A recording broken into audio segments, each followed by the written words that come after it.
Did you know that Israel had a secret ethnic cleansing scheme back in 1969 that has been so largely underreported? Well, it was called the Paraguay Scheme, and it was set to send 60,000 Gazans, who made up 10% of the population at the time, over to Paraguay under false pretenses of work. The Gazans actually thought that they would be heading to Brazil, where they would have great, comfortable work opportunities waiting for them. Only once they had arrived, they realized the entire thing had been a scam. Israeli government minutes were uncovered highlighting the plan and how Israel had reportedly worked with Paraguay to make it all happen. This all came to fruition just after the 1967 war, where Israel had occupied Gaza, the West Bank, and East Jerusalem. A victim of the scheme and another late victim's niece have recently spoken out on the Uncovering Roots podcast series called Palestinians in Paraguay, which you should definitely check out if you want to learn more about the scheme in general and how it impacted its victims. I actually did a profile on the entire podcast with the New Arab, and as I was speaking to Max, who is the amazing co-founder of it, he had told me that they were still producing this last November. And guess what happened last November? A group of 153 Gazans had arrived in South Africa without any departure stamps, return tickets, or details of accommodation. South Africa's president had even said that it does seem like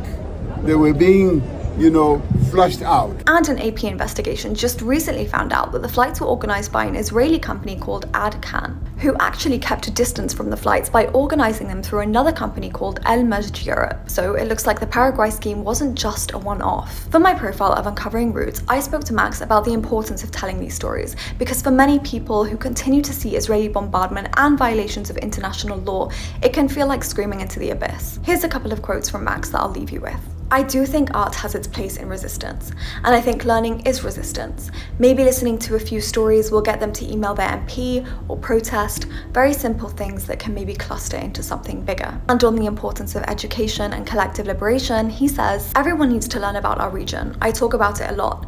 Collective liberation and solidarity, everything is connected, and we need to make sure that we're all in this together. It is not separate.